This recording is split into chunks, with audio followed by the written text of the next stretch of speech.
Press freedom index में भारत को 180 देशों में से 159वां स्थान मिला हुआ है, क्योंकि मीडिया वाले पत्रकारिता छोड़कर स्टूडियो में बैठकर चुटकुले सुना रहे हैं, जिसके बाद पूरी दुनिया उनके इस अंदाज पर हंस भी रही है।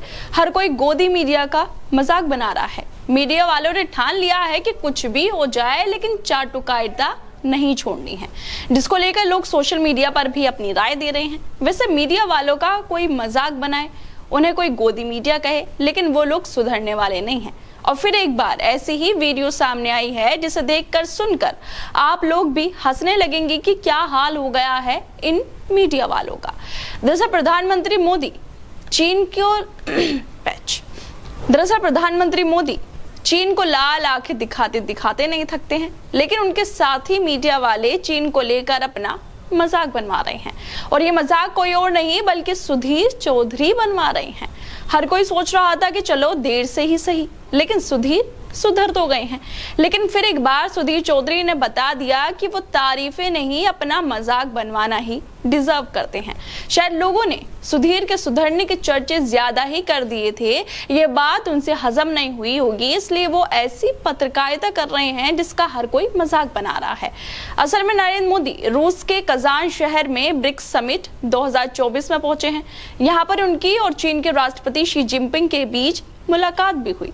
लेकिन इसी बीच एक वीडियो सोशल मीडिया पर वायरल हो रही है, जो सबसे तेज चैनल आज तक की है, और आज तक ने उसे शेयर भी किया है। वीडियो में सुधीर चौधरी प्रधानमंत्री मोदी और राष्ट्रपति शी जिनपिंग को लेकर शो कर रहे थे, लेकिन अपने इसी कार्यक्रम के दौरान वो ऐसी बातें बोल रहे हैं जिसे जानने के बाद आप भी कहेंगे कि ऐसा होती है पत्रकारिता।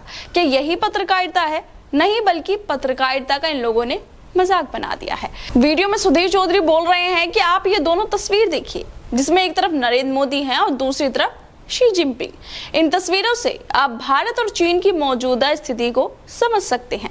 एक तस्वीर है 74 वर्ष के प्रधानमंत्री मोदी की, जो पूरे उत्साह के साथ बिना किसी सहारे के तेजी से अपने विमान की सीढ़ियों से नीचे उतर रहे हैं, और दूसरी तस्वीर है उनसे 3 साल छोटे 71 साल के चीन के राष्ट्रपति शी जिनपिंग की, जिन्हें अपने विमान से नीचे उतरने के लिए सीढ़ियों पर लगे हैंडल्स का सहारा लेना पड़ रहा है। धीरे धीरे वो नीचे उतर रहे हैं, और इन दोनों तस्वीरों में आज आपको भारत और चीन की मौजूदा स्थिति भी नजर आएगी। मतलब सुधीर बोल रहे हैं कि अगर विमान से उतरते हुए नरेंद्र मोदी ने सीढ़ियों पर लगे होल्डिंग्स को जो लगे हैं उनको नहीं पकड़ा है, तो वो उत्साह के साथ नीचे उतर रहे हैं, और शी जिनपिंग ने सीढ़ियों पर लगे हैंडल्स को अगर पकड़ लिया है तो वो विमान से उतरते हुए तो जो ये हालत उनकी हो गई है, वही हालत चीन की भी हो रही है। यही हालत चीन का पता चलती है। मतलब हैंडल्स को पकड़ने से किसी भी देश की मौजूदा स्थिति क्या है उसको कैसे पता कर सकते हैं, ये बात सुधीर चौधरी ने बता दी है। ऐसे तो जो बाइडेन 81 साल के हैं, लेकिन फिर भी वो अमेरिका के राष्ट्रपति हैं। क्या वो पूरी दुनिया में सबसे कमजोर राष्ट्रपति हैं? कहां से लाते हैं सुधीर चौधरी ऐसे लॉजिक?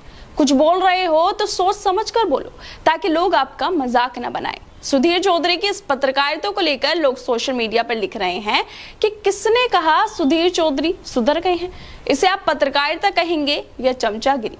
इसके अलावा कुछ लोगों ने लिखा कि सुधीर चौधरी के लॉजिक से चले तो 36 साल के प्रेसिडेंट वाले बुर्किना फासो दुनिया का सबसे ताकतवर देश होगा, और 81 साल के प्रेसिडेंट वाला अमेरिका सबसे कमजोर देश। सीढ़ी पकड़ने ना पकड़ने से देश की हालत तय हो रही है। मेन स्ट्रीम मीडिया और आईटी सेल में कोई फर्क नहीं बचा है। इसके अलावा कुछ लोगों ने लिखा है कि क्या हो गया है, क्या तुम लोगों को और कुछ रिपोर्ट नहीं मिलती है? कम से कम जीडीपी से ही तुलना कर लेते। वैसे सुधीर चौधरी के सुधरने का तो पता नहीं, लेकिन अब वो कपिल शर्मा को एकदम टक्कर दे रहे हैं। मतलब क्या लॉजिक के साथ सुधीर बोल रहे हैं कि चीन के राष्ट्रपति सीढ़ियां उतरने के लिए हैंडल का इस्तेमाल कर रहे हैं, इसलिए उनका देश मतलब चीन की हालत खराब है।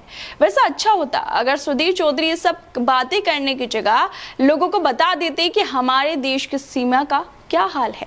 लेकिन लाल आंखें दिखाने वाले प्रधानमंत्री मोदी अपनी वाहवाही में लगे हुए हैं, और दुनिया में वाकई उनका डंका भी है वो बजवाने लगे हैं। खैर दोस्तों, आप लोगों को क्या लगता है, जिस तरह से सुधीर चौधरी सिर्फ हैंडल पकड़ने की वजह से बोल रहे हैं कि चीन की यही हालात हो गई है, सुधीर चौधरी के लॉजिक पर आप लोगों को क्या लगता है? हमें अपनी राय जरूर दें, और बाकी तमाम खबरों को देखने के लिए जुड़े रहिए हमारे साथ।